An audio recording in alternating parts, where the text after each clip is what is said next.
down stuff over there. Yeah. Yeah. All right, well. Someone save us. Someone show us some good StarCraft. Please. Give me something.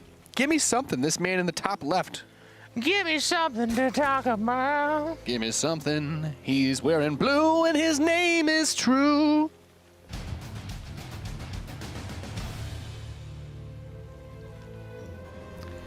And in the bottom right, wearing red, he is puCK. Nate, you're into symbology, I think, right? Like symbolism, you mean? Yeah, absolutely. Yeah. Now, let me ask you if this is interconnected or not. puCK tweeting a picture of him preparing for a StarCraft match with a plate of macaroni, which is notably actually called macaroni and cheese. He then now faces against True, who notably is only known for his cheese. Was that a sign? It's very possible, you know. Exposing himself to the cheese to build up a tolerance, to build up that resilience, and eat it. Anticipating. Now, I think the trick here could be that True did not bring macaroni. So puCK has exposed himself to something that had a little bit of, backbone to it. Whereas True will just be pure cheese, right? But that is cheese right there. Yeah, and that's what I'm saying. What True is doing right now, this is you open the box of macaroni and cheese, but you just take the cheese pack. Oh, he's just pouring the powder, is what you're saying. He's just pouring the powder down his throat. There's no butter, no milk. He's not using the macaroni. He's left it in the box, threw it straight in the trash. Holy cow. Yeah, that's what I'm saying. Even just thinking about that makes me a little bit disgusted. To desecrate a box of macaroni like that is sacrilegious. My mouth feels so dry just imagining. Yeah. It doesn't get scouted naturally, you'll notice. And in fact, that's the second gold base you will scout, which makes me wonder if, puCK shows up. Oh, there is a natural anyways, too. It's... How is he doing all of this? That feels weird. Yeah, but shouldn't in this situation it be like he's... It's later. You know what? You could freak out, though. The natural's late, right? So the natural's later, but you could freak out. You don't necessarily think third hatch. You might think that there's a roach warren and some cheese coming your way. Yeah, but he checked the... Did he check the full? He did not check the Oh, yeah, that's... I think he's going to... Yeah. Is he heading over there? Dat rally. Wow, it's the first one he checked. Technology. No! What are you doing? Why? Okay, good. I'm like, my man, you've got everything you need. There he goes. There you guys sees it, so. 3 hatches and the gold, by the way. So normally when a player takes the gold, you don't freak out initially because you're just like, yeah, okay, it's better. And that's tough. But when they take their natural and the gold, you can't just sit inside your natural and tech up. You got to get out there and do something. Yep. So with the Stargate, do you think that changes what he's going to build out of it? At least as Adept, the Lings are being built at the gold. Maybe so it's only the Queen that can attack this Adept. So Adept should actually get a good few drone kills here. Yeah. So Phoenix over there. Don't know that I like that. He's trying to do spores to keep that alive, and the Adept's going to teleport out. So forced a couple canceled spores, as Katz was discussing on Twitter, as he was explaining how bad it was for Cicada to have done the spore trick. Apparently, you lose 18 minerals or something like that per canceled spore, so it's a little bit of pressure. Well, what does he say? Just pull it back further or something? According to Katz, the difference in resources gained lost versus just letting the drone take the stasis, it's actually you actually lose minerals doing that spore trick because the time it takes to micro it. The extra half a second of all of your drones mining way more than makes up for it. That Katz guy, man, he's so clever. Yeah. Look at this guy bringing math into the equation. It's the non-European answer for TLO, I think. Yeah. They created we get TLO. Cats with a beard. Can we get Cats with a beard? Can we do that? Can we get Cats to grow a big beard? That's what I want to see. He's got those gunner glasses and the chin strap thing. We need a competent NA player that just has a great big bushy beard. It's like a Spanish Guy Fieri, I think of. Yes. Cats. Yes. I want Cats to bring the Flavor Town shirt. You know what I'm saying? Sure. So far, though, okay, so there's 3 more gates being added, and then it's just actually that Oracle after the Phoenix, which all feels pretty normal, by the way. Well, the double Stargate is... That's different. Yeah, cheeky. He's going to show one Oracle. Hopefully he hides the others. Yeah. So do you think the play here is to do like MC style, like, surprise, Oracles, and just kill everything? You have to.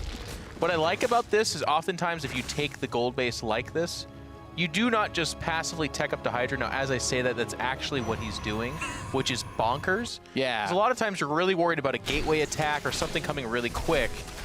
And if that were to happen, if you just have like 5 slow Hydras fighting, that can sometimes just be your death. In fact, this, okay, that was, yeah, okay. But instead, he is actually going to go straight to Hydras. And, you know, 2-base Oracle, can it run over that? Yes, it can. But it's one bad fight away from absolutely dying. Yeah, it's going to be weird. I mean, another Spore is being added as our Zerg player kind of realizes something is afoot, something fishy is Good time, though, I think, for puCK. This is a good timing. Yeah, if he goes, he can pick up the queen with the highest energy, try to focus everything down with the oracles. Oh, it targets the other queen, too. Gets the Spore, gets the next Spore, and everything should just die to this, right? Yep. Or the drones will have to run away, of course, but... Okay. Oh, let's look at these We'll come back drones. to the queen, I guess. The Lynx poked the wall as well. Welcome to the roller coaster of observing. It's gonna get all the... Well, not enough energy for the drones. Oh, well. Oh, wait. Is there no? Never mind. Yeah, there always an Oracle. There is. Yeah. That microwave beam. Now, where does he go? Nope. Oh, my goodness. Rip. It's too bad. He is taking a third behind this, which is really amazing. So he dislodges the gold. Obviously, it'll get resaturated. It's not dead. But that does put a pretty big, you know, wrench in the gears, if you will, of True. Now, keep in mind, the other weird dynamic that a gold base has is more often than not when a player has a gold, they're not getting upgrades. They're not getting, like, additional tech paths. They're not really thinking of the game going beyond kind of this mid-game huge push. And that's in part because it's exposed, but that's also because they have a slight advantage with that influx of money. So basically the game comes down to this next few moments for the most part. Yeah. I think the big play is getting the charge up for puCK, right? Yeah. So that the Zealots can close in, and that will allow the Oracles, With the to just dive on top of the Hydralisks. And if there's no Banelings, it's like completely lights out. Yep. And speaking of, there is not even a Baneling nest, let alone Banelings. Hard to make Banelings then, huh? Yeah, it's a little bit tricky. And now these Oracles are gaining their energy as well. And again, just keep your eye on that production tab. Down in supply. True is just holding down the unit key here. He's going for nothing else. And you could lose those lanes, actually. They might get trapped there. Yeah. He's building some spores preemptively. He's expecting the attack There it is. from puCK. Yeah, And but if you're like here we go. building spores and also trying to crank out units, Those don't go well together. Well, here we go. The Zealots charge in. The Oracles are going to turn on those microwave laser beams. not even close. And, yeah, he's going to evaporate this whole entire army. Good God. Good game. You're out. Yeah. This is what, you know, you're supposed to sit there and watch the macaroni so it doesn't get too, like, flimsy. But I guess that's what happens. There's only cheese. It's kind of crazy. We've had really decisive games, which are not translating to competitive and awesome stuff. No. But it's worth noting that it's not like what True did is just face value terrible and bad, and it's not like what puCK did is the perfect response. It is a nice mixture of True doing something odd, and instead of freaking out and kind of not having an answer from puCK, puCK did a very good answer. Yeah, Mass puCK's Oracle is a response. fantastic response here. puCK's response was just disgusting. It's like, oh, we got all these Hydras. Like, nope. 8 Oracles with charge lots, you're dead. Well, you can even hear me basically mentally coaching, you know, him and myself essentially to the wrong thing. Had he gone Void Rays, that would have been the wrong answer. There was Queens, there was Spore Crawlers, and he would have gone early Hydra and then just counter push and win. Oracle, as he does, and I'm like, gosh, if it's Roaches, that's good. If it's Hydras, it maybe is better. Yeah. It's like only not good against the Spire, but even then, unless you don't scout it, you have double Stargate, so now you can respond to that too. Just very nice play by puCK. Really well done. Yeah, and really well done. I think you also mentioned he didn't get Baneling Nest at all, so you're focused on dealing with the air units. So you're like, yeah, the Lings will do what they need to do, but it's like, no, the Zealots are a huge part of that, and yeah.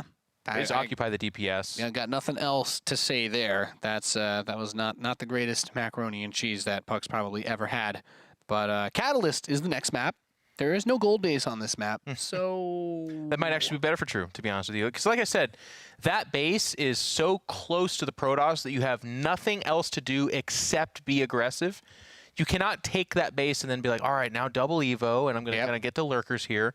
Of course, when I say you cannot, for True, that might mean you do that, but in this case... It takes the other gold when it mines out. Yeah, that's ridiculous. True versus puCK, game numero dos, coming at you here. as we've got our players loaded in the bottom right, trailing in the series.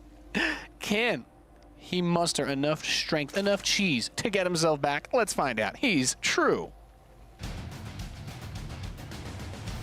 And this is the winner match, so should he lose, he's not out. Yep, he will play against Cicada in the northwest position, leading the series, representing North Dakota, the red Protoss player from Root Gaming. He is puCK. And puCK looking a little in need form, so to speak. You know, this is the group he's supposed to take care of. True is, at least on paper, the player that should trip him up, and so far it's been really crisp, solid play from puCK. Every challenge that he faced. In fact, one of those games against Cicada where he kind of had the Broodlords and the Hydras ran him over earlier on. I think it was on Lost and Found. I was like, okay, Cicada's going to take this game, absolutely. But puCK buckled down, some great storms, good engagements, and that's kind of what he does. Good microplay with the Warp Prism. Brought himself back in the game and gave him the win. Well, the probe's trying to be a little bit annoying over here. Deny a bit of the mining. Sees that the spawning pools come down. And, well, there's no gold base checks we talked about. Opens at the gate on the bottom of the ramp, getting his wall preemptively set up, and he's going to drop that Nexus. Probably Stargate again, do you reckon? Oh, yeah. Yeah, it's really good. For a lot of the professional StarCraft 2 players that are Protoss, they think there's no other thing you can do, to be honest. They're pretty hardcore about that. Most of the, even like the attack, like aggressive 2-base builds will still have that Stargate. Yep. Like I think about players like Neeb and Neeb has a really good execution on like that mass charge Zealot all-in, and he still opens Stargate with it half the time to clear things out and put on just a little bit of pressure to wind up for that attack. Oh, one of my favorite StarCraft 2 streamers right now to watch for entertainment, but also just top-notch play is Parting.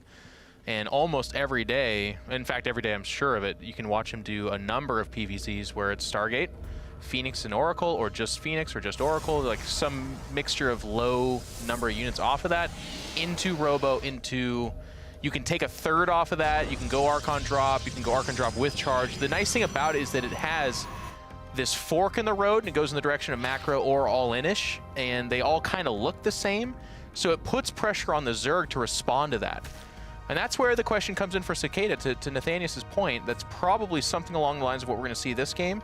And if Cicada just doesn't scout and is kind of like, yeah, okay, I'll just sit back here in macro, well, all of a sudden, 8 gateways of units comes charging into your face. Yep, gotta be super cautious. puCK's got the Adept coming out. Meanwhile, True is sending some Lings preemptively towards that third base. His speed is almost done. He's actually continuing to crank out Lings.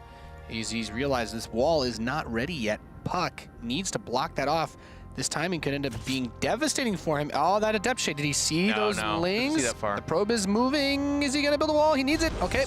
There's one gateway, but no other units. He's only got one Adept, so he's gonna probably lose, and he's gonna have to wall this off. Yeah. We've seen this a little bit earlier as well. We saw, gosh, who was it? It was Mana taking advantage of Rail, noticing that he doesn't scout, kind of along the same vein. puCK's only had one unit on this wall. That's just not enough DPS, and now he's got the Oracle. Actually, what True should have done here is triggered its energy, pulled back, and then make him have the tough choice of either lose all the energy or not, and then come back. Because without the Cybernetics Core, you're making Zealots there. That's nothing. Yep. So now you pull back. Try to get another Oracle out. Yep, there you go. Full Starbeam. It's like the moment it turns off, you just run back towards the wall. And to your point, just now the Oracle got started up. I think True's not going to double down on this, and that's probably the right call. It gets a little bit too scary, I suppose. But it's kind of a shame because, as we can see, he might have been able to just win the game had he done that perfectly. But he did some good damage here. Yep, and just threatening, poking, and prodding the Protoss wall. And he is down 10 workers, though, worth noting. That's kind of crazy. Yeah, I committed a lot to it. I mean, to get this many Lings out, it's very True-esque. But puCK's going to start up his Robo facility. Definitely hurts to be slowed down that much. The Twilight Council is coming in, especially if you don't want to commit to the Stargate tech, because then you're like, well, without my Cybercore, I actually can't get anything else. Oh, no, that is Warp Gate that he's got going there. So that is kind of worth noting. The Robo's funny because it's going to come out, and that is supposed to be the Archon timing, but that's all been thrown into the wind, right? Because he's not going to be able to warp in off of his Warp Prism. Yeah, I think if he goes, like, by the time the Dark Shrine or the Templar Archives is ready, he should be able to. But there's no spores, so the Oracles actually come in, grab themselves a good few drones, peels back the weakened Oracle. Will not lose either of them. Does take a lot of damage, but good micro from puCK. puCK is pretty darn good with those units, is he not? Yeah, to your point in control, now he's still ahead that good amount of workers. As True is playing catch up here, he's just been cranking out the drones, but that means there hasn't been a tech follow-up, and the Lings are like, let's poke! But it's like, well, you get your Zealots here, you get your Sentry, and of course the shield battery. Very, very useful in this situation. Oh, yeah. He's been pretty consistently chrono boosting Warp Gate, so it's not too far off, and you are correct. He'll line up pretty nicely with the tech here. So he is going to still go with that Archon drop, and a lot of times you see this and you kind of ask yourself, why is it that players, even after Stargate opening and a couple of things happened, that they return to this? Well, it's just, again, really nice. It forces the Zerg into a corner, right? Like if they just are like, you know what? I want to go Lings. I want to go double upgrade Ling Baneling. Well, if they show up with Archons, you could just die. You can just flat out die. Yep. And if you make Roaches but don't plan on upgrading them, those two can be a waste. So it's a really, it's a strainer on the Zerg and what they want to do just by doing what you're doing. And it's good and it complements the other choices as well. The Sentry is going to get picked off with that Zealot. The Oracles trying to clear out for that third base, but not able to get it just yet. A bunch more Lings in production, +1 melee. No gas on the natural of True. He's taking 1 at the third.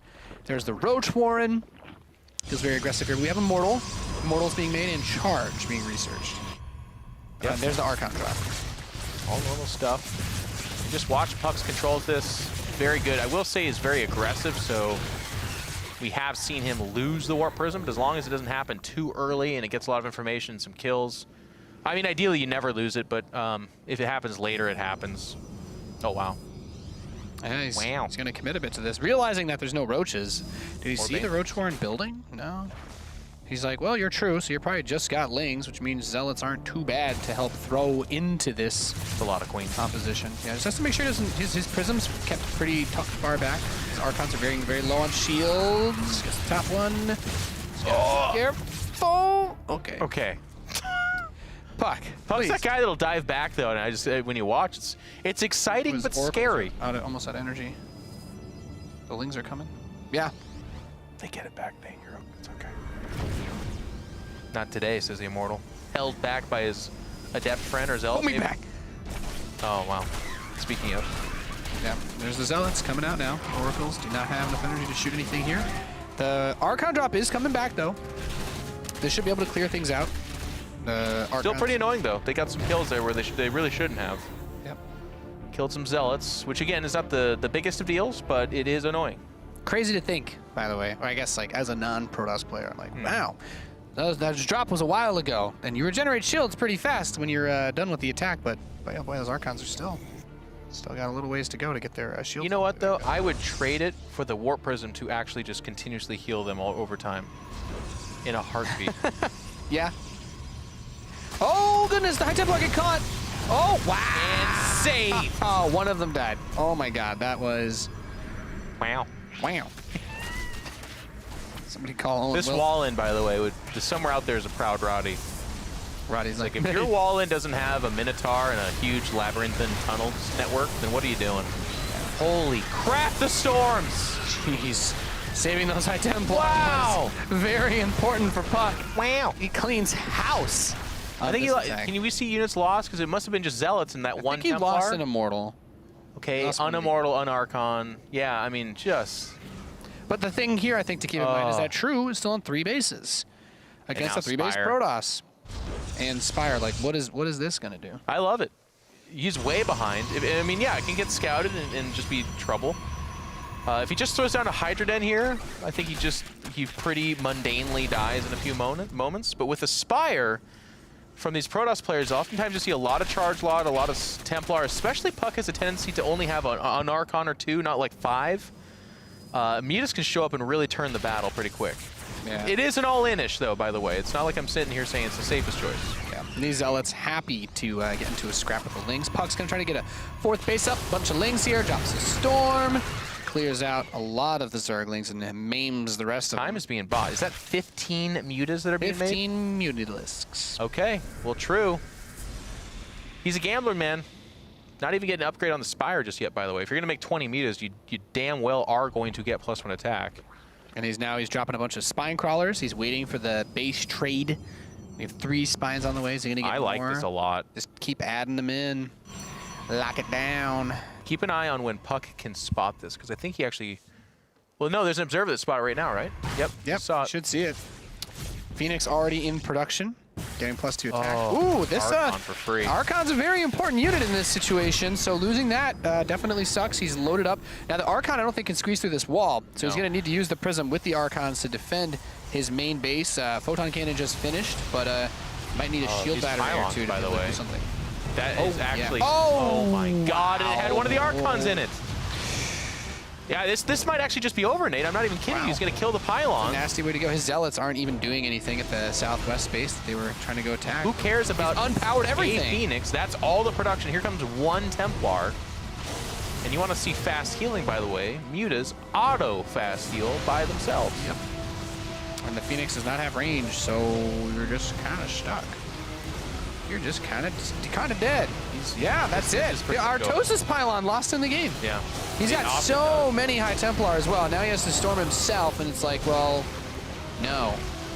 No, that's just no.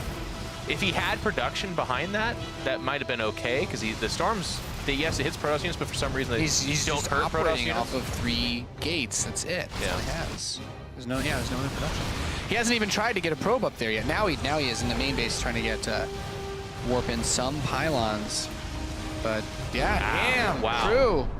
Blindsides him with the mutas, and I'm gonna go with you. I didn't think it was gonna happen like that, but not unloading both Archons out of the warp prism, huge mistake. And then he had 2 pylons powering all of his production, all of it.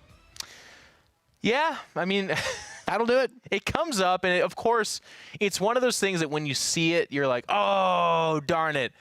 But every Protoss player has made that mistake, and it doesn't feel like a mistake until you see it, and there's like units in your base, and you go, oh.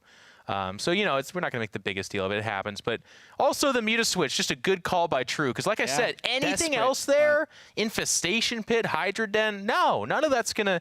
The army of puCK is already in place to deal with that. It's specifically the Spire that can fall into that blind spot. And the unfortunate thing here for puCK is puCK has been doing a good job. Even when that Spire went down, there was a Phoenix, a real Phoenix, 1 screen distance over. It could have scouted it, but puCK just kind of, you know, let it go. And those mutas show up as fast as they possibly can. Good call by True. Yeah. Great play there. That's only going to work once, though, by the way. Taking advantage of that, yeah. That is his get out of jail free. Because before that, let's remember, he tried a low econ mass roach attack that got destroyed. Slammed. It got destroyed. So True has to feel good about stealing that win. But now he needs to play a lot better, because in the first 2 games, he should have just lost off of most of his choices. Next map to decide who goes out of this group in first place is going to be Lost and Found. And puCK had a pretty good game on this map earlier against Cicada. That was where he had that 4th base and a nice fast timing, but held on against the big attack and then pushed through, killed all the Broodlords. It was good stuff. Good stuff. Yeah, puCK says ready to go. So we get into this one in a moment as the countdown begins. You're watching the World Championship Series America, ladies and gentlemen. Make sure you keep hitting us up. We got some fun tweets. Yeah, I hope you guys are ready for. We're gonna welcome Roddy. You're gonna haze him a little bit on tomorrow's broadcast. It's nice. It's a little bit more of a casual audience feel here. We have a good time. Kevin in casual atmospheres also is a treat. So hopefully you guys will tune in. I did get a message from one disgruntled viewer. He says, "I don't like fun." Did they? Yeah. How crazy is that? Fair if you enough, guys though. enjoy fun, give it cheer. You know, fun led to the 70s, man, and some pretty big atrocities over there. I would say. Well, I'm glad Charles Manson took fun to degrees that is not supposed to be celebrated. I was quite a bit after all of that, thankfully. Yeah. We're in the deciding map of our winners match here in Group B of WCS Challenger America. In the northeast position, the Blue Zerg player swinging that last game back into his favor with Mutts. He is True.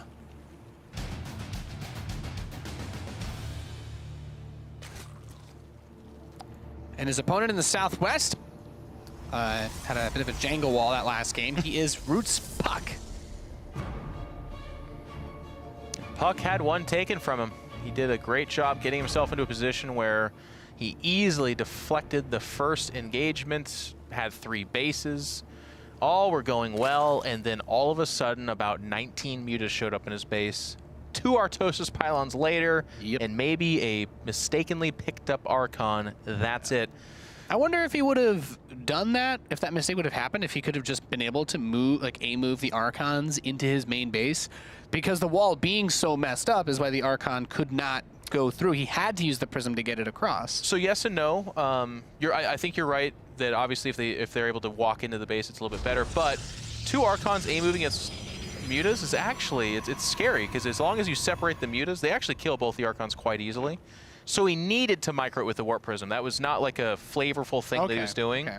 But unfortunately, and it's kind of funny because True has to pre-target the warp prism for how quick that action happens. And he just predicted that puCK would pick up at least one of the Archons, and it cost puCK dearly. But if he doesn't do that, like I said, he just loses the fight and then it's over. Yeah, just being able to thin out that muta count is so important. And I think losing the prism after that too, he couldn't even move past his wall. But whatever, it's a new game. But what you do though is you keep the, remember the warp prism has a distance to its pickup, so he should have ferried him, walked the Archons over, kept the warp prism back, and then picked them up after they engage the mutas. And then maybe you can win, because then what the mutas do is they bunch up as they come forward towards the Archons. It takes like 1 blast from that, and then maybe you can actually win that fight. Yeah, kind of crazy. That gamble from True. Yeah, it's one of the hallmarks of his play. That's what he does, man. Even versus Terran, like we saw earlier, he loved making those big run-bys. Every time he thought he could make a dive into Future's base, he went for it.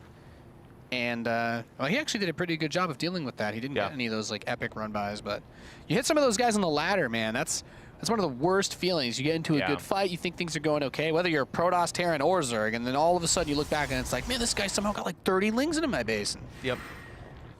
It is, that's why this game's so beautiful. You have these really nice moments, and you have moments like that where you're like, I hate it. Yep. This Adept gives its life for a drone and a canceled extractor. Well, he goes into the Oracle. Did you notice how Adepts are female Protoss? Yeah. Isn't that interesting? I mean, we knew that. And their power is to turn, kind of invisible and pass through walls and stuff. Yeah, the female Protoss units are actually quite terrifying. The Adept was the scourge of Legacy of the Void when it first came out. Yeah. The Oracle, to many, is still considered a scourge. Not as bad as it used to be when you could... The Oracle's female? It definitely is. You think so? Somewhere in there is a female Protoss? I would say so. I would say at least sounds feminine to me. Oh, so you're kind of assuming? I mean, you assume the Adept was, so... No, I was confirmed by all of them. Okay.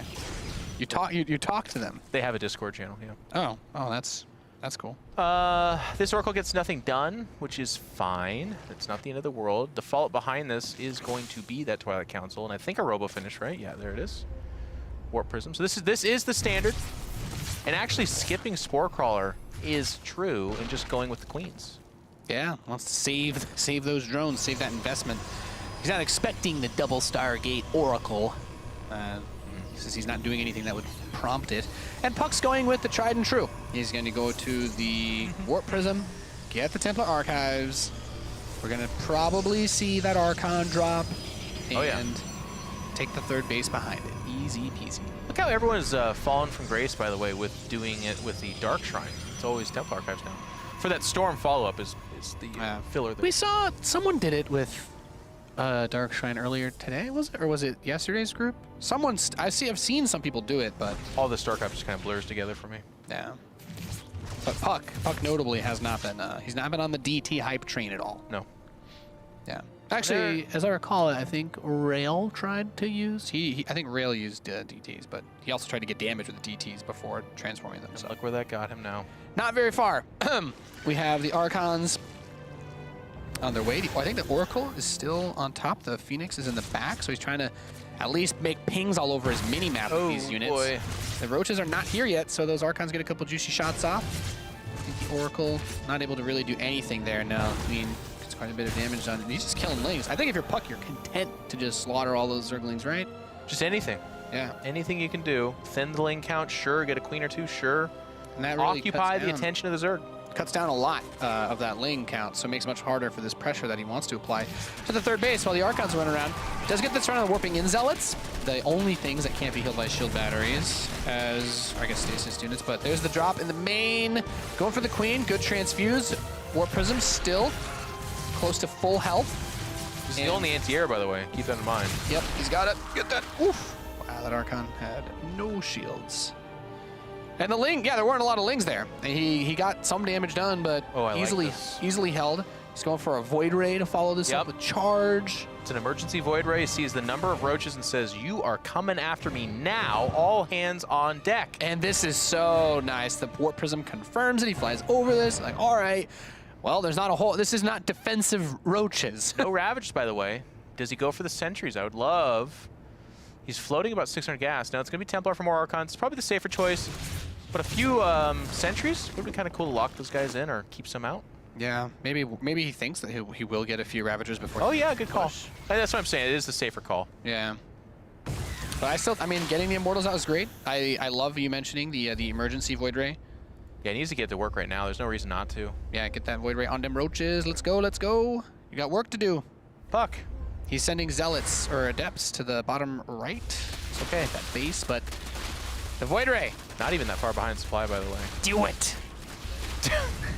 Oh, okay. Yeah, I suppose. I got some lasers for him. I do like the emergency shield batteries. I like everything about puCK's response, to be honest with you. And that's so nice a few drones to play over here, too. In the back at the same time. Yeah, not bad. And we have the... there's that spinal column again. So we're going to see Lurkers soon. Scouts it as it goes down. Yep. And the Adepts getting a few more drones as they make their way through here. Observer can kind of see where the army's moving around, and that big roach shove he wanted to do just completely nope. Yep, and look at and to your point, Nate, when you make roaches like that and then do nothing, there is inherent loss there. The opportunity cost of spinning all that larva on those and not drones and not saturating a fourth, that kind of stuff, it's devastating. So True is down to 65 workers after having lost those 6, and that's largely in part his own doing. The 4th base gets scouted here, and it's worth mentioning that's a hard 4th base. It's not the closer one to the natural that can be defended very easily by the quick-moving Lings or even Roaches. In this case, you know, a couple of stuff shows up here, a couple of stuff shows up in the main. That's a very hard defense. Yeah. Zealot, that one Zealot poking the southeast base. Kind of interesting. Didn't want to move all of these guys in. I guess he's waiting for want to show it. True to attack him is what he's hoping for, I guess. Never a Dark Shrine, though, by the way. These Protoss players and their lack of Dark Shrines makes me so sad. Yeah. Look at these bases. Is the main, does it have a Spore Crawler? Earlier? Nope. Well, True's kind of skipped out on them this game. Put Jeff in the game, for Pete's sakes, guys. It would only be DTs. The in-control DTs. That's right. Okay. All right, well, there's the big attack. So I guess this will at least distract enough. Wow. And then he sends the Zealots in while he pushes with this army. Yep. And that will be very difficult to deal with. The lack of a Warp Prism is giving me an anxiety attack. Yeah. But otherwise, he's going to kill the southeast base. This good, this bad, I think. Yeah. Oh, he got the Observer very quickly there, too. The Storms get some good spread on the Hydras, but that Lurker is going to be a bit of a problem. Storms are awesome, and I think he actually just killed, yeah, it's 9 drones. The Hydras that show up here can't actually do it by themselves. Good Stasis Trap, gets most of the Lings. Oracle's going to drop another one, works him with Zealots. No. These Hydras getting chased. He went in there to deny one, and he gets hit by another Stasis Ward. He did not expect the 3rd Stasis Ward. 6 City. I don't think you ever expect the 3rd Stasis Ward. He's just diving in here. Yeah, he's just like, all right, just going to rush in on top of this.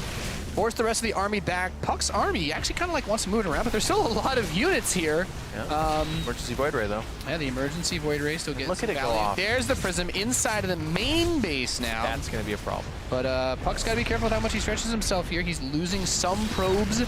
There's the Warpin in the main to clear out the rest of the Roaches. These guys come out of the Stasis Trap, and they are dying. But puCK has he's gotten a lot done here. Noticeably not Artosis Pounds, by the way.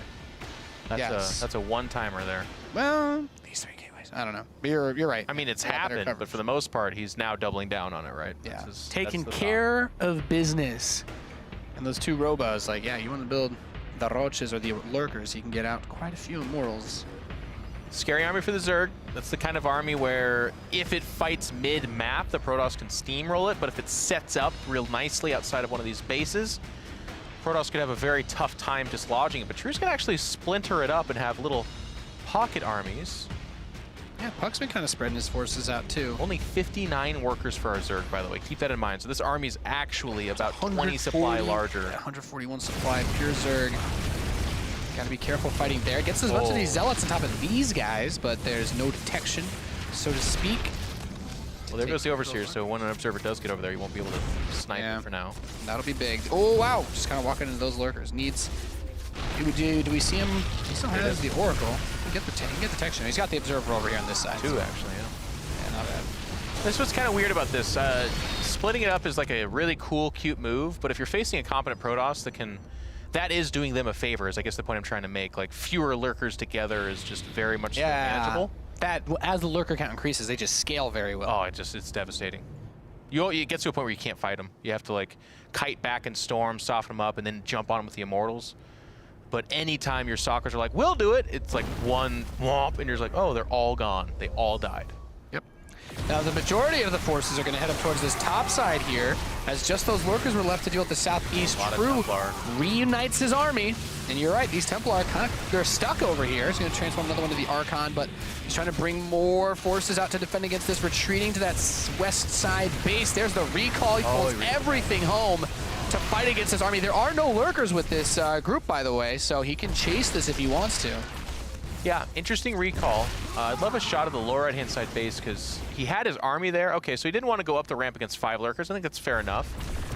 And recalling back here, the other option there too is if he loses his base, he probably just loses the game. So it becomes kind of a high-risk, high-reward thing, but perhaps too high of a risk.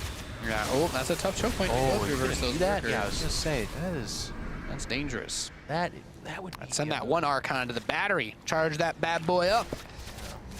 It's like the OK Corral there. You just don't go walking down that. No. Not today.